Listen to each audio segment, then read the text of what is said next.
Hi friends, நம்ம இன்றைக்கி fundamental of nursing part 5 video பார்க்கலாம். இந்த வீடியோவில் ஸ்டேட் கவர்மெண்ட் மற்றும் சென்ட்ரல் கவர்மெண்ட் எக்ஸாமுக்கு தேவையான வெரி இம்பார்ட்டன்ட் கொஸ்டின் பார்க்க போகிறோம். வாங்க ஃப்ரெண்ட்ஸ், வீடியோக்குள்ளே போகலாம். First question, define illness. Answer, subjective feeling of distress that accompanies diseases. Sometimes இந்த ஆன்சர் ஸ்டேட்மெண்ட்டாக கொடுத்துட்டு option A illness, option B disease, option C pathogenicity இந்த மாதிரியும் கொடுப்பாங்க. ஸோ இந்த ஸ்டேட்மெண்ட்டும் தெரிஞ்சிருக்கணும். Next second question, types of illness. There are 2 types, acute illness and chronic illness. acute illness means அதோட டியூரேஷன் வந்து less than 6 months and also called short term disease. The acute illness comes fast. இதோட recovery வந்து கம்ப்ளீட்டாகவும் இருக்கும், குயிக்காகவும் இருக்கும் acute இல்னஸில். Sometimes இந்த acute illness may develop into long term illness. Okay. Next chronic illness. இந்த க்ரானிக் இல்னஸ் மீன்ஸ் இந்த டியூரேஷன் பார்த்திங்கன்னா மோர் தென் 6 months இருக்கும். இந்த chronic illness is also known as long term disease. And also here the chronic illness does not recover completely. Here's the side effect is more. Acute இல்னஸ்னால் கம்ப்ளீட்டாக recovery ஆகிடுவாங்க. Chronic இல்னஸ்னால் does not recover completely. Okay. Next third question, when and all inflammation occur. Answer, the inflammation occur when tissues are injured by trauma, bacteria, toxins, heat or any other causes. Next, fourth question, stages of chronic illness. Answer, first, exacerbation. Here, its signs and symptoms are peak level and also increase in the severity of disease. Exacerbation means it is a chronic illness. இது வந்து அடிக்கடி வரக்கூடியது, அதே சமயத்தில் மோர் ஆக்டிவாக இருக்கும். It is very more active and recurrence. இதோட science and symptoms பார்த்திங்கன்னா ரொம்ப அதிகமாக இருக்கும், பீக் லெவலில் இருக்கும். இந்த டிசீஸோட தீவிரத்தன்மை அதிகமாக இருக்கும். Example, exacerbation of asthma. Second, remission. After treatment the clinical features of disease are controlled or under limit. நம்ம ட்ரீட்மெண்ட் கொடுத்ததுக்கப்புறம் பார்த்தோம்னா இந்த சைன்ஸ் அண்ட் சிம்டம்ஸ்லாம் வந்து ரெடியூஸ் ஆகும். க்ரானிக் இல்னஸ் வந்து ஒரு கண்ட்ரோலுக்கு வந்திருக்கும். Next, progressive degeneration. Increased impairment of person physical state. கண்டினியூஸாக ஒரு டெட்ரியோரேஷன் இருக்கும். Next fourth one, terminal illness. It is a final stage. The person definitely die within 6 months. இந்த டிசீஸ் டெர்மினல் இல்னஸ்னால் கண்டிப்பாக அவங்க 6 monthsக்குள்ளே டெத் ஆகிடுவாங்க அந்த patient. So here focus on hospice and palliative care. Next, fifth question, what is hospice care? Answer, 2 physicians certify that the patient live less than 6 months. Usually, the patient takes place in home or home-like environment. It is comfort care without curative intent. Hospice careனா அவங்களுக்கு home-like environment கொடுப்பாங்க. அதே சமயத்தில் இது வந்து ஒரு comfort care, but ஆனால் இது curative intend கிடையாது. அந்த பேஷண்ட் வந்து லெஸ் தென் 6 months மட்டும்தான் இருப்பாங்க. Okay. Next sixth question, what is palliative care? Care for terminally ill and their family. ரொம்ப இல் பேஷண்ட்டையும் அவங்களோட ஃபேமிலியும் கேர் கொடுக்கறது தான் பாலியேட்டிவ் கேருங்கிறது. It is a supportive care with or without curative intent. இந்த பாலியேட்டிவ் கேருங்கிறது ஒரு சப்போர்ட்டிவ் கேர் தான். This care may relieve only symptom. இது வந்து டிசீஸை க்யூர் பண்ணாது, பட் சிம்டத்தை மட்டும் ரிலீவ் பண்ணும். Next we can see 7th question, what are the 6 right of medication administration? இது வந்து ரொம்ப important question. Answer, right client, right medication, right dose, right route, right time, right documentation. இந்த 6 ரைட்டும் ரொம்ப important. Okay. Next 8th question, what is importance of 6 right? இந்த 6 ரைட்ஸோட importance என்ன, மெயினாக வந்து பேஷண்ட்டுக்கு கரெக்டான ஒரு மெடிசன் கொடுக்கறது, எரரை அவாய்ட் பண்ணுறது, பேஷண்ட் சேஃப்டியாக இருக்கிறதுக்கு இந்த 6 rights importance. Answer, help you to administer medication properly, to avoid critical error, to keep your patients safe. Next, 9th question.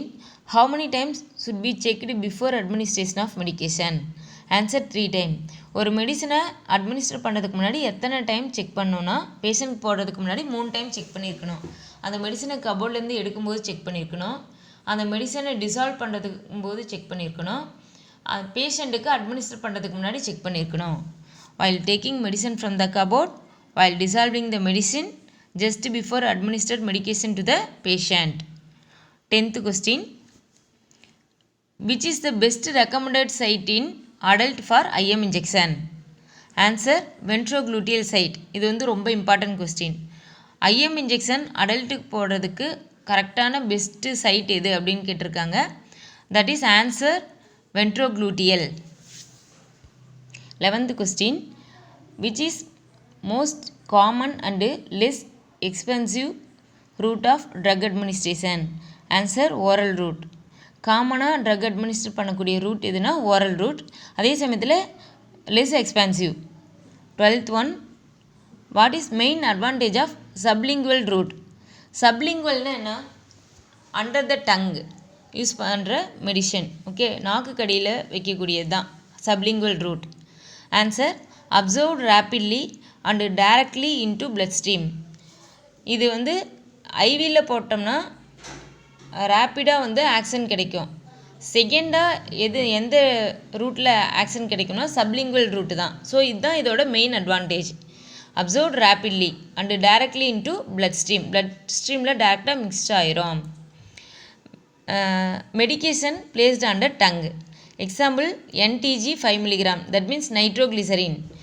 The tablet nitroglycerin 5 mg should be placed under tongue immediately for reduce severity of pain in heart attack patient. இப்போ heart attack பேஷண்ட்டுக்கு வந்து இம்மீடியட்டாக pain வந்து relieve ஆகிடும். இந்த ஐசோசார்பிட் tablet இந்த heart attack வர பேஷண்ட்டுக்கு வந்து நைட்ரோக்ளிசரின் 5 mg நாக்கு கடியில் வச்சாங்கன்னா அவங்களுக்கு இம்மீடியட்டாக வந்து அவங்களோட செஸ்ட் பெயினோட லெவல் வந்து ரெடியூஸ் ஆகும். So the example for sublingual nitroglycerin tablet. Next, 13th question. What is buccal root? Here the drug is placed in mouth against the wall of mucous membrane of cheek. Okay, இங்கே பார்த்தீங்கன்னா 2 picture கொடுத்துருக்கோம். Sublingual ரூட்னா நாக்கு கடியில் வைக்கிறது first picture. Next buccal ரூட்னா இங்கே கடைவாய் பகுதியில் வைக்கிறது. So here drug is placed in mouth against the wall of mucous membrane of cheek. Okay, that is buccal root. Example, naloxone. Next, 14th question. Transdermal root. That means through skin like as painkiller transdermal patches. அதாவது transdermal rootனா இந்த transdermal patches-ஐ ஸ்கின்னில் paste பண்ணும்போது அது மூலிமா pain வந்து reduce ஆகும். So this is transdermal root. இந்த picture பார்த்தீங்கன்னா புரியும். Next 15th one, insertion route. இன்சர்ஷன்னா என்ன, சப்போஸ்ட்ரி வந்து இப்போ சைல்டுக்கு வந்து ஃபீவரிஸாக இருக்குன்னா பேராசிட்டமால் சப்போஸ்ட்ரி இன்சர்ட் பண்ணுவோம் through rectum. So that is insertion route. Solid drug administered into body cavity. Example, suppositories either rectal and vagina. Next 16th question. What is parenteral root? The root other than digestive tract. அது எல்லாமே parenteral root தான். subcutaneous root, intravenous, intradermal, intramuscular, intraperitoneal, அது எல்லாமே parenteral root தான். oral root தவிர மீதி எல்லாமே. Here 5 commonly used route of parenteral administration. Okay, subcutaneous, second one intraperitoneal, third one intravenous, fourth one intradermal, fifth one intramuscular. Next 17th question. Inhalation route. இன்ஹலேஷன்னா நம்மளுக்கே தெரியும், இந்த MDI use பண்ணுவாங்கள்ல bronchodilators பேஷண்ட்லாம், அது so nebulisation and nebulisation use பண்ணுறது இதெல்லாம் inhalation. Okay, drug inhale into airway through mouth and nose to produce local and systemic effect. Next 18th question, instillation route. That means eye drops இல்லைனா ear drops instil பண்ணுறது, that is instillation route. Liquid drug administered into body cavity.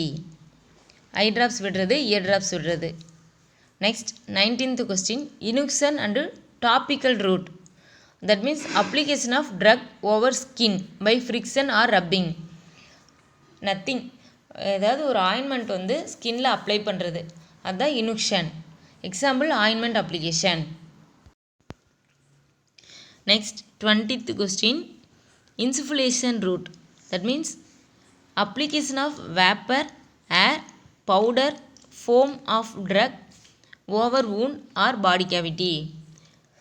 Vapour இல்லைனா air, இந்த powder ஃபார்மில் இருக்கிற ஒரு truck வந்து அந்த wound மேலே அப்ளை பண்ணுறது, இல்லைனா பாடி கேவிட்டிக்குள்ளே சென்ட் பண்ணுறது, that is insufflation. Next 21st question, implantation route. That means putting a solid drug in between the tissues. Putting a solid drugs in between the tissues. For example, Norplant birth control implantation. இந்த picture பாருங்க. Next 22nd question, how much maximum volume of drug administered through IM injection. IM injectionல எவ்வளோ maximum drug administer பண்ணலாம்? Answer 5 ml வரைக்கும் பண்ணலாம். IM இன்ஜெக்ஷனுக்கு use பண்ணுற needle size பார்த்திங்கன்னா 21 to 23 gauge. Next 23rd question, list out IM injection site. Answer deltoid. First one deltoid, second picture பாருங்கள், vastus lateralis of mid thigh, third site ventrogluteal. Next 24th question, how much volume of drug administered through intradermal injection. Intradermal injection ID அது மூலிமா எவ்வளோ maximum வேல்யூம் drug administer பண்ணலான்னா 0.01 to 0.1 ml. இதோட syringe, இதுக்கு use பண்ணுற syringe வந்து 1 ml syringe. Needle size பார்த்தீங்கன்னா 26 to 27 gauge needle. Next 25th question, how much volume of drug administered through subcutaneous injection. எவ்வளோ வேல்யூம் சப்கியூட்டேனியஸ் இன்ஜெக்ஷனில் அட்மினிஸ்டர் பண்ணலாம் அப்படின்னா ஆன்சர் 0.5 to 2 ml. இதுக்கு யூஸ் பண்ணுற சிரஞ்ச் பார்த்தீங்கன்னா 1 to 3 ml syringe. Needle gauge பார்த்தீங்கன்னா 25 gauge needle use பண்ணலாம். Next 26th question, which is common angle of IM injection. By answer வந்து 90 டிகிரி. ஐஎம் இன்ஜெக்ஷனுக்கு யூஸ் பண்ணுற ஆங்கிள் பார்த்தோம்னா 90 degree. If client is thin less adipose tissue we can administer IM injection with 45 degree angle. காமனாக இப்போ IIM இன்ஜெக்ஷனோட ஆங்கிள்னு கேட்டால் 90 degree. இதே patient வந்து ஒரு சினோரியோ கொடுத்து ரொம்ப தின் அடிப்போஸ் டிஷ்யூ வந்து ரொம்ப லெஸ்ஸாக இருக்குது, இந்த பேஷண்ட்க்கு வந்து நீங்கள் எந்த ஆங்கிளில் ஐஎம் இன்ஜெக்ஷன் அட்மினிஸ்டர் பண்ணுவீங்க அப்படின்னு கேட்டிருந்தாங்கன்னா ஆன்சர் வந்து 45 degree. Next 27th question, which gluteal muscle is recommended for IM injection. Answer gluteus minimum. Which gluteal muscle is recommended for IM injection? இது important one. Answer gluteus minimum. Which is not recommended muscle for IM injection? Answer dorsogluteal. Dorsogluteal region வந்து not recommended site for IM. Because அங்கே நியரராக இந்த dorsogluteal ரீஜனுக்கு நியரராக large blood vessels and sciatic nerve இருக்கும். So that is not recommended muscles. Next 28th question, subcutaneous tissue is also called hypodermis. 29th question, which is common angle of subcutaneous injection. Answer 45 degree for thin patient, 90 degree for obese patient. Common angle na 45 degree. Next 30th question, List out subcutaneous injection site. First one, anterolateral aspect of thigh. See the picture. Second, anterior abdominal wall. Third site is subscapular portion of back. Fourth site is upper outer arm. Next, 32nd question. Which is best site for subcutaneous injection? Answer, anterior abdominal wall. Next, 33rd question. Which is common angle of intradermal injection? Answer, 10 to 15 degree. Exactly 15 degree. Next, 34th question. List out intradermal injection site. Answer, inner aspect of forearm. Second, posterior aspect of upper arm. And then upper anteroposterior aspect of chest wall. Next, 35th question. Which one is BCG vaccine administration route? Answer, intradermal route. Under epidermis 0.05 ml. Next, 36th question. Which is most rapid absorption of drug administration route? Answer, intravenous. Intravenous use பண்ணுற gauge பார்த்தீங்கன்னா 18 to 21 gauge, sometimes 16 gauge also is there. 16 to 21 gauge. Second most rapid absorption route பார்த்தோம்னா அது sublingual. First rapid absorption route அது intravenous. Next, 37th question. Which is best recommended site in infant and toddler for IM injection? Answer, vastus lateralis. Next, 38th question. Intraarterial, that means into artery, like as injection heparin during IBP monitoring. Next, 39th one. Intraarticular, that means into joint cavity.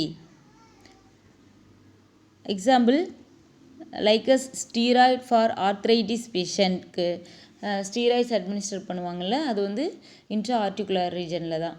Next, 40